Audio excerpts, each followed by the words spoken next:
Oh, she doesn't want to be held anymore. Hello and welcome back to I'm Out of Focus, and my cat wants out because I think she's offended by the way I was holding her, which is normal because that's not the way you're supposed to hold a cat, so I understand her. Today I'm talking about some Japanese films. Well, one in particular. I don't know why I'm looking at my other screen. This is Spookier Celluloid, right? So you guys know it's unprofessional and totally unplanned, improvised, unedited, unshitted my pants. And I'm talking about Evil of Dracula, which is the third entry in this little trilogy kind of set from Arrow. You're probably wondering, why are you starting with the third one, Spooky? Well, I've already seen the two first ones, and tonight I wanted to finish this trilogy. You know, put a nice bow around it. Finally finish it because this came out in 2018, and the first time I watched both of the first ones was in 2018. I realized because I've been rewatching and watching movies that I still haven't seen in my collection, and holy shit, did I buy a lot of stuff around 2017, 2018, early 2019. That's just because I had like a job. Like I have a job right now, but it's part-time. I'm in school. And it's a retail job. Back then I had a television job, which still paid terribly compared to what I was doing, especially for what I was doing, but at least that was full time and an actual terrible salary, but still, you guys don't care. It's been 2 minutes, I haven't talked about what the goddamn movie is. It's Evil of Dracula. So these are really interesting because all three of them, which I'll probably cover on this channel because I really want to give them a rewatch because I quite enjoy them. All three of them are vampire films from Japan, from 1970 to 1974. Now, obviously, Evil of Dracula, the one I watched tonight, is from 1974. It's the later one, and the way I describe them to people whenever they're brought up, which is rare because they're rarely brought up, and they're all three directed by Michio Yamamoto. Whenever I bring these films up, I always say they're like Japanese versions of Hammer vampire films. So like, you know, the Dracula Hammer films and the British kind of horror revival from studios like Hammer and Amicus, but you know, with vampire films. And this is pretty odd if you're looking at this from an outsider's perspective because they're Japanese. Therefore, the folklore around the vampire shouldn't really be similar, and it's not really. It's really a Japanese perspective on the Western myth and mythology of the vampire. Like, religion doesn't play a big role, you know, you don't see really a cross in this. There is reference to Christianity in Evil of Dracula, but the way that you get rid of the vampire is much less religious symbolism and more of like a rod through the vampire.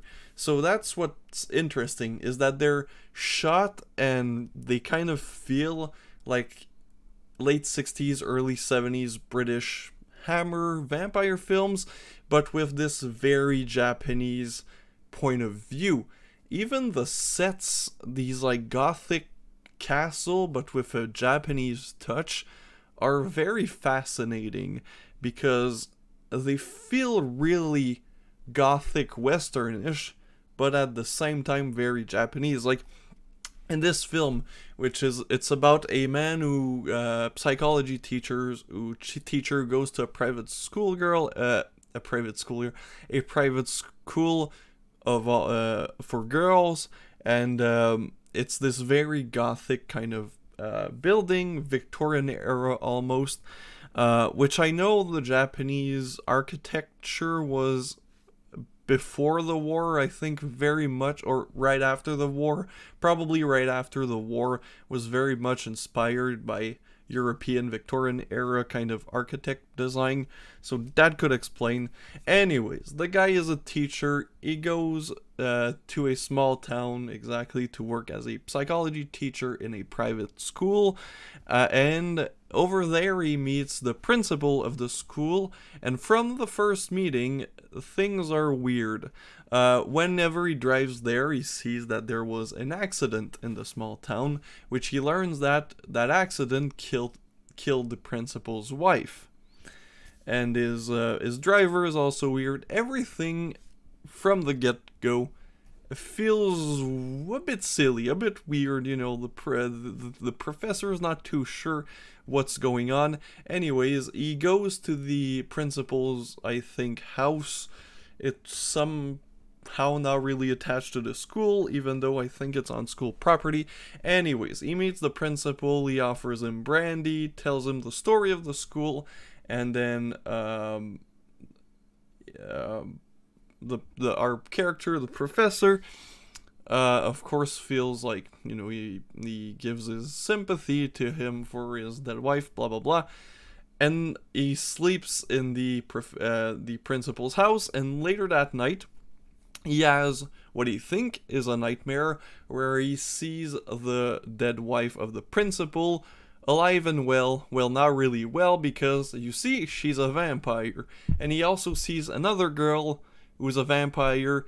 Her name is something, I forgot, but she's a girl who disappeared. So apparently there are a lot of girls who disappear from the school, about 1 or 2 a year, and the principal puts that to them being isolated from, you know, the big city, so they get bored and they leave. But the professor doesn't buy that, because there's a lot of weird shit. Like I said, he goes down the basement and there's the wife's coffin, and then the principal gets really angry. Then finally he arrives to the school, and one of the professor, who also is the guy who drove him, seems a bit off. There's just always something to be... there's just a lot of odd things happening. Eventually, there's this group of girls that we follow along the movie, and one of them, well, turns into a vampire, and then silliness ensues.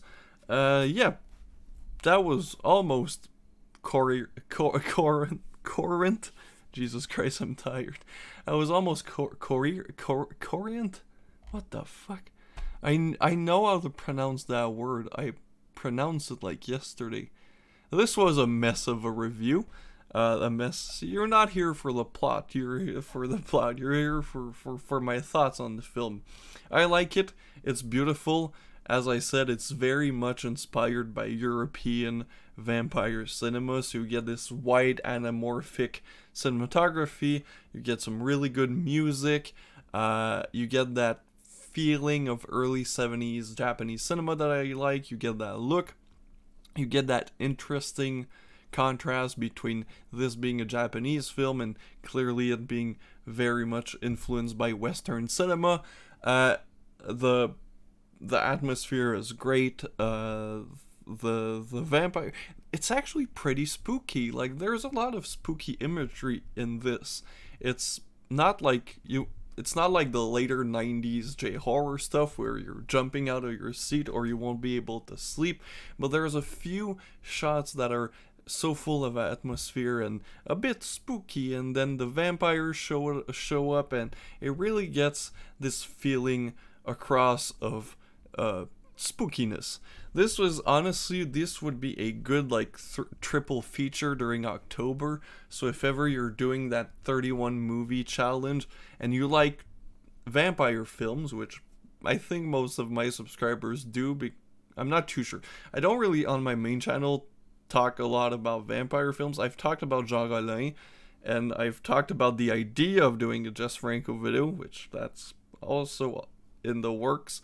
So I do give the impression of really enjoying European vampire films, because I do. So if you're like me, if you enjoy vampire films, especially 70s, late 60s, European ones, this is a series for you. I'd recommend the 3 of them. But tonight's film, Evil of Dracula, is really good. Is it the best of the three? I don't know. I'd have to rewatch. And the thing about these films is they're incredibly short.